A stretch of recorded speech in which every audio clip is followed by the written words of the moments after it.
What does it mean to be Unitarian Universalist? In our opening hymn, we sang the words of early Unitarian minister Theodore Parker, "Be ours a religion that what? A religion that does what? That goes where? What exactly are our highest priorities, our core commitments, our defining characteristics as a religion?" There's an old joke that when a UU comes to a fork in the road with a sign pointing to the right saying, "To God," and a sign pointing to the left saying, "To a discussion about God," the UU will go to the discussion. We are the people who take pride in talking about ideas and questioning and being curious and not taking anything for granted. When I became a Unitarian Universalist back in the 1980s, my first lessons were about freedom of belief. And when we talked about pluralism, we meant acceptance of the diversity in our theologies. Theist and Buddhist, Christian and atheist and humanist, all gathering to worship together. But now, 4 decades later, our definition of pluralism has expanded to include all ways of being human, honoring not just our diversity of belief, but all our diversities of race and cultural heritage, of gender and sexuality, of ability and age and body, of all our diversities, all the identities we share among us. And our focus has shifted from discussion to action. And although theology is still important, more of our focus is now on how we live as humans in this complex world. At the beginning of this century, back in 2000, our faith movement adopted a faith position of widening the circle of concern, expanding our competence in creating welcome, inclusion, and belonging, celebrating the joy of pluralism in all aspects of our faith engagement.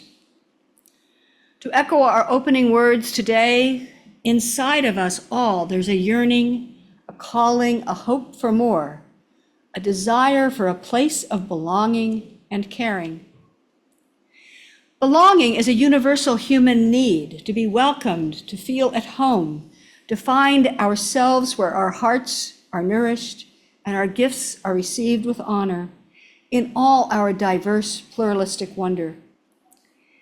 We live in a world on the brink of new understandings. I believe we are in a threshold time, which is part of why it's so chaotic, a time when the old tribal way of being human is struggling to survive, and that what we are seeing is the death throes of that old way, even as a new way of being human is rising with power, making its way into the light and air, ushering in a new age of hope and possibility.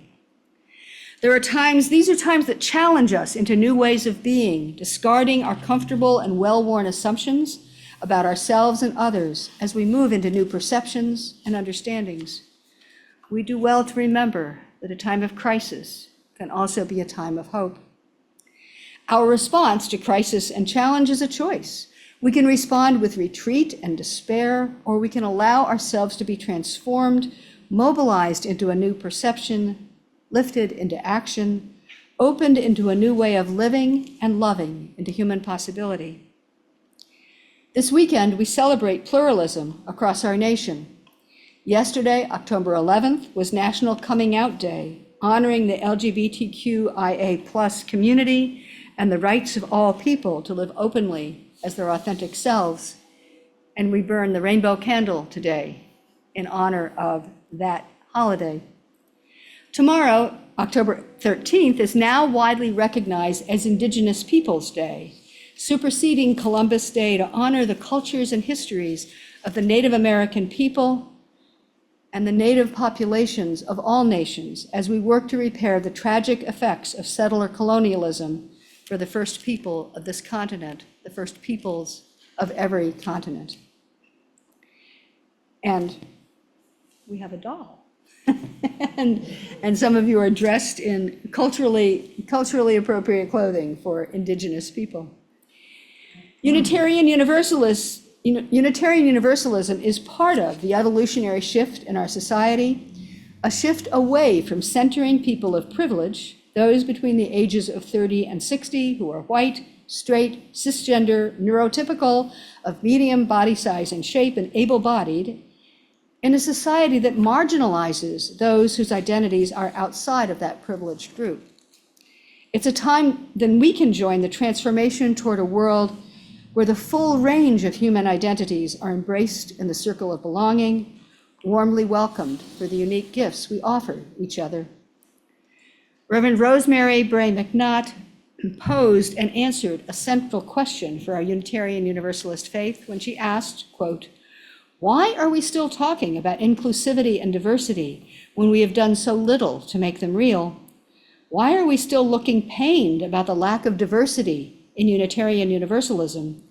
Because diversity, inclusivity is terribly hard, terribly uncomfortable, definitely unsettling, and often quite frustrating," end quote.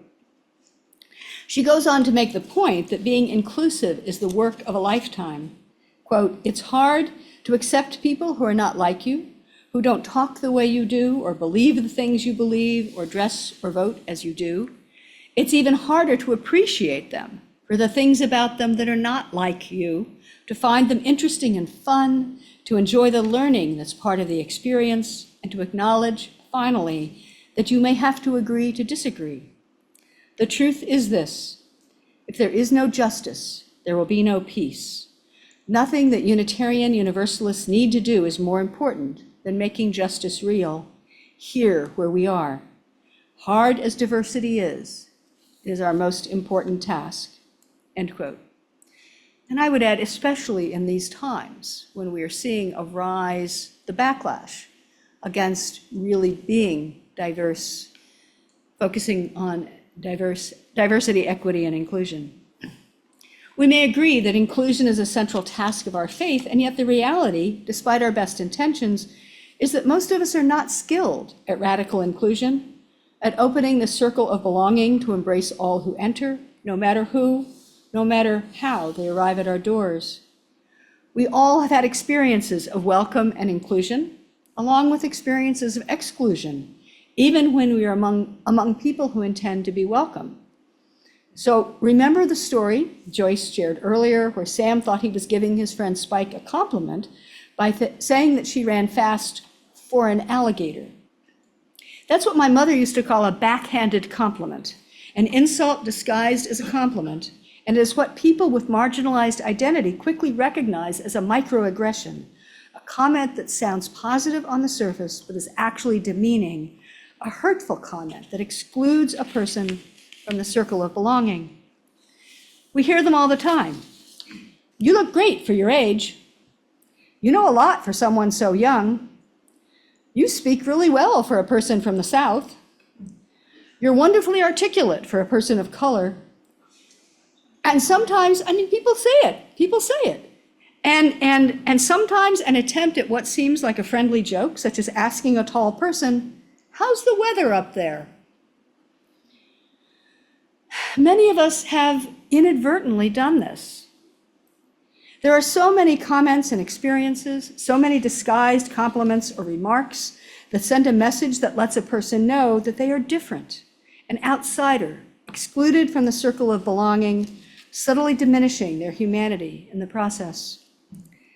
The people most vulnerable to being othered, excluded from the circle of belonging, are those with marginalized identities, those whose identity is outside the privileged circle of people. Now listen to the circle and think about whether you're inside or outside, between the ages of 30 and 60, who are white, straight, cisgender, neurotypical, of medium body size, shape, and ability. There are so many ways we can marginalize people. Now, I recognize that there are various degrees of marginalization. As I was creating the list of categories, and as I was talking to a friend about it, when I read the list, the friend immediately said, "You forgot male." And I debated whether to include male privilege. As a white person, I'm very aware of my own privilege, and yet I can recite so many times I've been othered over the years by comments related to my gender, my age, my appearance, my clothing. I once had a boss who really didn't like me because I wore ugly shoes. my education based on some perception about me that might or might not be true. I think no matter who we are, everyone has experienced being excluded, othered at some point in our lives. Instances of exclusion, of othering, of denying a true welcome may seem minor in the moment, and they always leave a scar that diminishes our sense of belonging. In a service on belonging last April, I quoted from the work of anti-oppression consultant C.B. Beale, suggesting that we adopt a practice of what C.B. calls preemptive radical inclusion, quote, a way of being, a way of leading, a philosophy about creating just, loving, and creative spaces in the world, and an adaptive set of perspectives and practices that people use to increase justice and equity in their lives and organizations. Preemptive radical inclusion is preemptive because it requires that we figure out in advance how to involve everyone in all aspects of the community or organization, and we take the initiative to make changes that accommodate their needs. We don't wait for an individual to tell us what they need and then meet their needs. Instead, we create experiences that preemptively include them. The burden is on those in leadership to be aware of the needs of people we are most likely to miss. And I would say the responsibility is on all of us to be preemptively, radically inclusive. It's one part of assuring a culture of belonging in our attitudes, our planning, our words and actions as we widen the circle to welcome new relationships. Being radically inclusive requires attention and constant learning about the ways we speak and act and the decisions we make in community. I'm committed to our Unitarian Universalist faith and to helping sustain spiritually, emotionally, and relationally healthy people and healthy congregations. And so I have an abiding interest in the phenomenon of belonging, which is the foundation of community life. And that leads me to ask, how can we address the too frequent experience of exclusion and othering, which disrupts and diminishes community? In a conference last spring, I encountered a book that I hadn't known of before called Subtle Acts of Exclusion, and I wanted to share my learning with those I care about, and that would be you. The authors open with these words: "This is a book about the subtle, confusing, insidious things people say and do that end up excluding people with marginalized identities. This happens even though for the most part people are not intending to exclude others at all. In fact, it's quite the opposite. They may be trying to compliment someone or learn more about a person or be funny or build closeness. Like Sam telling Spike she ran fast for an alligator, or somebody telling me I look good for my age, or commenting that someone is surprisingly articulate when they probably have an advanced degree and they're much smarter than we are, but we make judgments about age, about status, about race, about culture, about cultural origin." The authors continue, "For decades now, people have called these slights microaggressions, but in this book, we will use the term subtle acts of exclusion as a way to better describe and communicate this phenomenon. These acts are subtle in that they are often framed as a passing remark or even as a compliment, backhanded as it might be. They are acts, things people say and do in conversation or interaction with others, and they serve to exclude by sending the message that a person is somehow different, unexpected, and that they do not belong. The authors provide a list of messages embedded in subtle acts of exclusion, and those embedded messages can include: you are invisible. You or people like you are inadequate. You are not an individual. You are not normal. You are a curiosity. You are a threat. You are a burden. And most fundamentally, you don't belong. Where do our words and behaviors of exclusion come from? They most often come from the intersection of our best intentions to connect with another person and our biases, which are deeply embedded beliefs and perceptions that lurk beneath our awareness. Let's begin with our biases. We all have them, no matter how enlightened we might think we are. Our biases come from a mix of social programming, which begins about the time we are born and our own direct experience. The societal programming creates deep and subtle messages about gender identity and expectations, about ability and disability, about race and ethnicity, about the use of language. We receive those messages through comments about who and how we are, and through the reactions of our caregivers to others around us, through choices that are made for us, books and toys that are provided, recommendations on how we should live our lives, and through messages in media and culture that create a structure of expectations. In this time of social media, those are exacerbated because there are so many intentional messages of bias that are around us.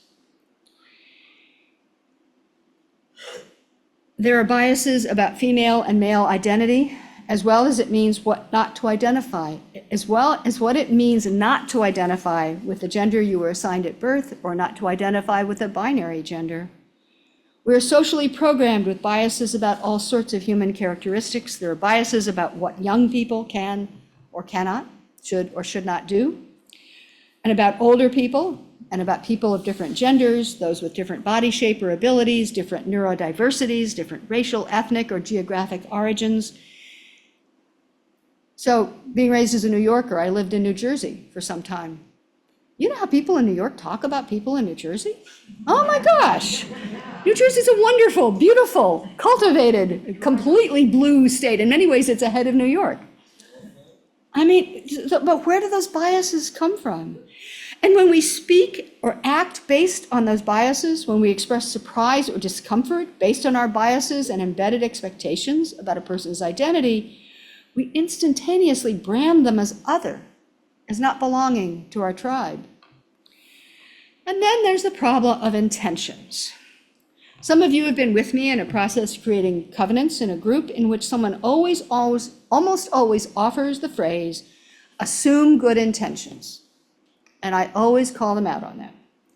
The expectation that we assume good intentions in the things other people say and do does not take into account the effect of deep and subtle biases in what they might say or do. A comment made with benign intent can still send a message of difference, exclusion, not belonging, and those comments are made with such regularity that people on the margins are constantly subjected to those slings and arrows, and over time they add up to real exclusion, real harm, a kind of social exhaustion that's very wearing. And people of privilege are clueless so often. In our lives, our workplaces, and in our Unitarian Universalist congregations, how do we adjust our words and actions to create an environment, a culture of welcome and belonging for all, a culture of transparency, interpersonal kindness and accountability, of mutual concern, respect, and belonging?